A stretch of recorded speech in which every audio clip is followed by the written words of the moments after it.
All right, let's talk about one of the most hopeful and I think profound views of human nature ever. We're going to dive into the mind of Abraham Maslow and explore this incredible idea he had about the hidden potential that he believed lies inside every single one of us. It's the age-old question, right? Are we basically good at our core, or is there some darker, destructive side that's just part of our nature? Well, this was the central puzzle that Maslow spent his entire life trying to solve, and his answer, it might just change the way you see things. So here's Maslow's big idea, and it's pretty radical. He believed that goodness isn't just something we can achieve, it's actually our default setting. He saw our potential not as something we have to build from scratch, but as something that's already there, just waiting to be uncovered. Think about it this way. Maslow said that every single baby comes into this world with the potential for what he called self-actualization. But, and here's the tragic part he observed, for most of us, that amazing potential gets kinda knocked out of us by the challenges of life. So what exactly is this self-actualization thing? For Maslow, it had nothing to do with being famous or rich. It was simply the potential to be a good human being. It's not some achievement you unlock. It's what's left over when nothing has been taken away from you. Okay, so if being a good human being is our destination, how in the world do we get there? Well, Maslow didn't just leave us hanging. He actually laid out a path, a sort of journey of needs that we all have to travel.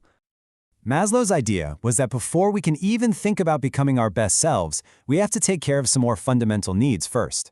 And you should think of this less like a rigid ladder you have to climb and more like building a solid foundation. You can't build a strong house on shaky ground, right?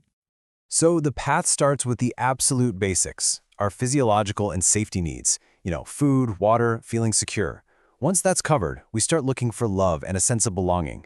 After that comes esteem, feeling good about ourselves and getting respect from others.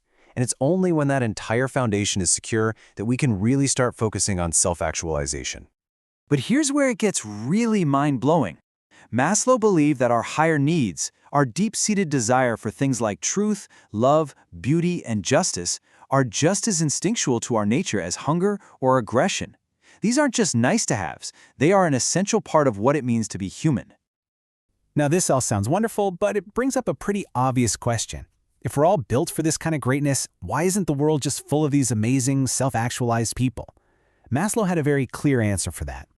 So what's the holdup? Well, according to Maslow, that gap between our potential and our reality, it's not some personal flaw.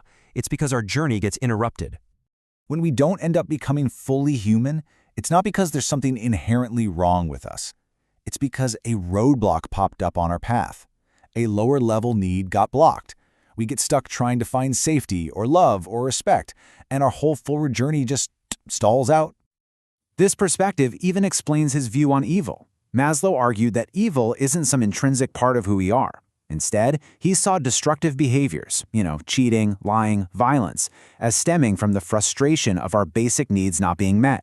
It's a reaction to a bad situation, not our fundamental nature. And here's the tough part. He believed that most societies, unfortunately, keep us trapped. They're so focused on these lower-level needs that most people are just stuck in this state of perpetually wishing for the food or safety or love they don't have. They never even get the chance to pursue that higher potential. But this journey isn't just a simple checklist of needs. The landscape is way more complex. It's shaped by this constant, fascinating interplay between our internal drives and the world around us. This quote right here, this is the real aha moment in Maslow's whole theory. Our potential isn't an add-on. It's not a superpower we gain. It's what's left when our essential needs are met. It's our natural state when nothing has been stripped away from us. So what this means is that our path to becoming fully human isn't some straight line. It's more like a dynamic dance between our inner world and the outside world. And in fact, Maslow used this very idea to try and solve some of psychology's oldest debates. What about free will? Maslow had a really nuanced take. He believed that, when we're struggling just to get our basic needs met, our behavior is largely determined by outside forces. But once those needs are met, self-actualizing people are shaped far more by their own free choices. And in the same way, he basically threw out the whole nature versus nurture debate, calling it a false choice. He insisted that we are shaped by both our biology and our society. You just can't pull the two apart. They're constantly working together to make us who we are. And for those people who do reach self-actualization, the result is this beautiful synergy, where all the different parts of life just start working together in harmony. They feel deeper physical enjoyment, they build richer relationships, and they find genuine pleasure in things like beauty, truth, and justice. So, after going on this whole journey, what's the big takeaway? What does Maslow's vision actually mean for you and me in our own lives? Maslow really saw all of humanity on this slow, sometimes really painful, but ultimately forward-moving evolutionary path.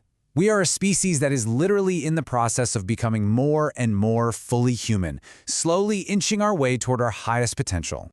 And if you're going to hold on to one core idea, let it be this one. Goodness isn't something you have to force or learn from a book.